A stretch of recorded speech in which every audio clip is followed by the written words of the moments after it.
Bonjour mes amis et bienvenue de retour au podcast Le meilleur sur le bien-être. Aujourd'hui, on commence à tourner la direction envers une dimension extrêmement importante du bien-être qui est la spiritualité. On va explorer ce concept de différents angles et voir si on peut avoir une approche équilibrée sur ce terme que semble familier, mais quand on commence à vraiment réfléchir, c'est quoi la spiritualité, ça peut être un peu difficile à bien définir d'une façon qui peut vraiment bien servir notre bien-être. Mais avant, fait que pour aujourd'hui, la première chose que j'aimerais qu'il discute, que je crois qui est un principe important pour vraiment vivre une vie spirituelle, c'est le principe de se commettre, se dévouer à toujours être gentil et courtois dans toutes nos interactions. Dans absolument toutes nos interactions. Ça, c'est le standard qu'on se donne. Ça ne veut pas dire qu'on réussit. Ça ne veut pas dire qu'on ne fait pas des erreurs. Ça ne veut pas dire qu'on n'a pas des journées qu'on est marabout, puis on essaye, mais ça ne marche pas, ça sort tout croche, ça sort bête. C'est pas la perfection qu'on cherche dans ce cas-là, mais c'est d'établir la barre. OK? On est tous humains, on a toutes des imperfections, mais d'établir que la barre qu'on se donne, c'est que la seule chose qui est acceptable, encore une fois, on se pardonne quand on fait des erreurs, mais la barre qu'on se donne, le standard qu'on se donne, c'est gentil et courtois dans absolument toutes nos interactions humaines. Tout le temps, tout le temps, tout le temps. Et des fois, quand on parle d'être gentil et courtois, d'être gentil, c'est comme, tu sais, comme on fait ça pour les autres. Ah, moi, je suis une bonne personne. Moi, je veux être gentil parce que je suis une bonne personne, fait que je veux être gentil pour les autres. C'est pour ça que je le fais.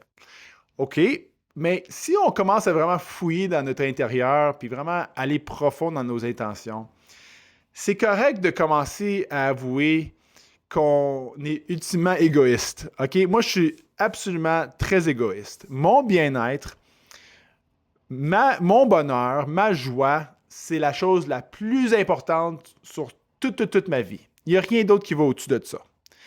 Et ça peut être un peu un concept un petit peu en envers pour nous dire, ben là, tu sais, il y a du monde qui se sacrifie pour les autres, il y a du monde qui se donne beaucoup, tu sais, toutes sortes de professionnels, des enseignantes, des infirmières, des docteurs, tu sais, en tout cas, toutes sortes d'occupations et des bénévolats, des parents qui se donnent beaucoup. Même, tu sais, mettons, dans ma situation, moi, je suis un parent, fait que, tu sais, ben, tu sais, des fois, on met nos enfants en avant de nous autres. Mais pourquoi je mets mon enfant en avant de moi? Mettons, si je vais sauter mon entraînement personnel pour amener mon enfant à sa compétition ou à son affaire. C'est-tu parce que je me sacrifie pour eux autres? Non. Ultimement, je fais ça pour moi aussi. Ça aussi, je fais ça pour mon orgueil, pas pour mon orgueil, pour mon propre bien-être, pour mettre moi numéro un. Parce que en essayant d'être présent pour mon enfant, je souhaite que ça peut leur aider à devenir un humain heureux, bien équilibré. Et en étant un humain bien heureux, équilibré, ça me donne moi le bonheur, le bien-être. Alors, toutes ces intentions-là, ultimement, ça revient à moi. Je suis orgueilleux, je veux mon bien-être, je veux ma joie, je veux mon bonheur. Et donc, c'est le même principe avec le dévouement d'être, d'être gentil et courtois dans chaque interaction humaine. C'est pour moi. Si je le fais pour moi, je le fais parce que moi, je veux être heureux. Je veux avoir le bien-être. Et une chose qu'on va explorer éventuellement, c'est le sens qu'on est tous d'une façon ou l'autre connectés ensemble. On est tous branchés un peu d'une façon qu'on peut-être ne le mesure pas très bien, mais on est tous connectés, les humains. Et donc, quand on a une interaction, tu sais, vraiment de bonjour, tu sais, merci, tu sais, à la caissière, merci madame, je vous souhaite une bonne journée. Puis, tu sais, ça nous touche tout quand quelqu'un fait un effort d'être vraiment gentil et courtois. Et quand ça nous touche, ben, ça nous monte un peu l'énergie. Mais quand on monte l'énergie de quelqu'un d'autre, ultimement, on montre notre énergie. OK? Donc, ça revient tout à ça. Moi, l'effort d'être gentil et courtois à la meilleure de mes capacités, c'est, encore une fois, pour moi. C'est fait pour moi. Il y a un livre qui est d'enfance, pour les enfants, il est excellent. Je pense que ça doit être pour des adultes aussi. Mais c'est en anglais, bucket, là, comme un seau, un petit baril, un petit seau que tu mets de l'eau, un seau invisible que tous les humains ont. Et pour être bien, être heureux, être positif, il faut que le seau soit plein. Et quand notre seau est vide, on se sent triste, on se sent déprimé, on se sent pas bien, tout ça. Et donc, la seule façon de remplir le seau dans ce livre-là, le seau invisible, c'est une métaphore pour les enfants, bien entendu.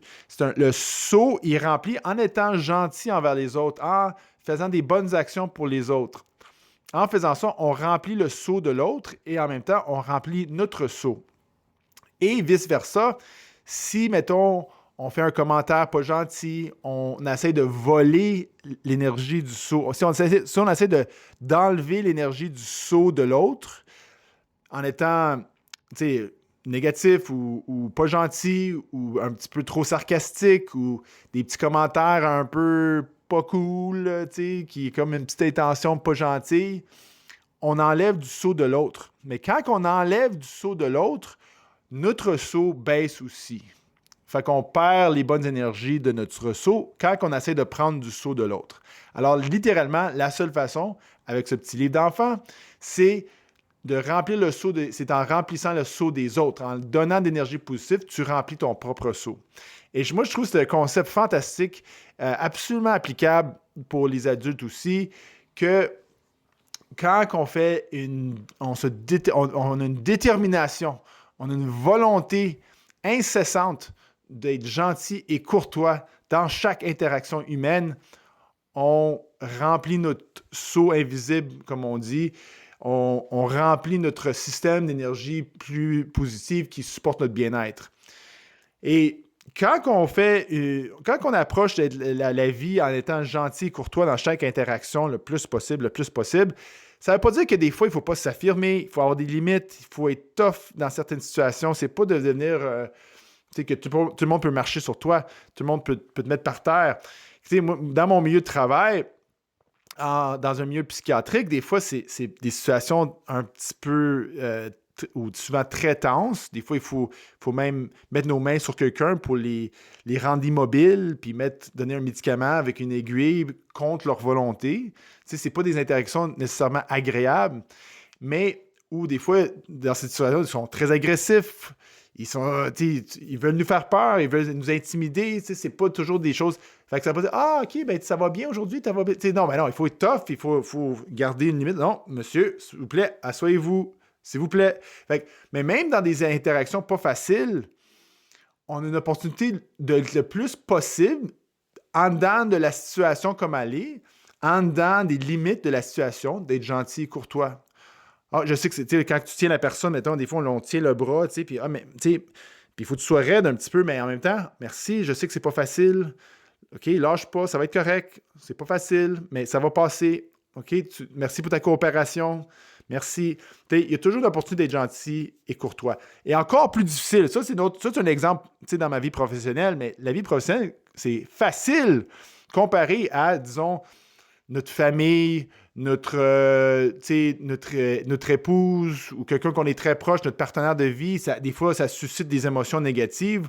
On a le goût de dire un petit commentaire pas gentil. On a dit « Hey, t'as fait ça, là, tu sais. » On a le goût d'être tough, puis « Hey, come on, tu sais, Mais même là, ça ne veut pas dire qu'il ne faut pas s'affirmer des fois dans la vie de couple, dans la vie très personnelle. Des fois, il faut s'affirmer. J'ai pas aimé ce que tu me dis, ça m'a blessé, Ça ne veut pas dire qu'il faut avoir des conversations difficiles. Mais même dans ça, on peut avoir un cadre quand même qu'on s'applique à être gentil et courtois dans l'interaction. Et ultimement, tout ça, c'est pour moi. Je suis orgueilleux. Je fais ça parce que moi, je veux être heureux. Moi, je veux le bonheur. Moi, je veux la joie dans ma vie. C'est tout pour moi. Alors, gentil et courtois pour mon propre orgueil, pour moi, c'est le thème aujourd'hui. Merci beaucoup tout le monde. On se revoit la prochaine fois.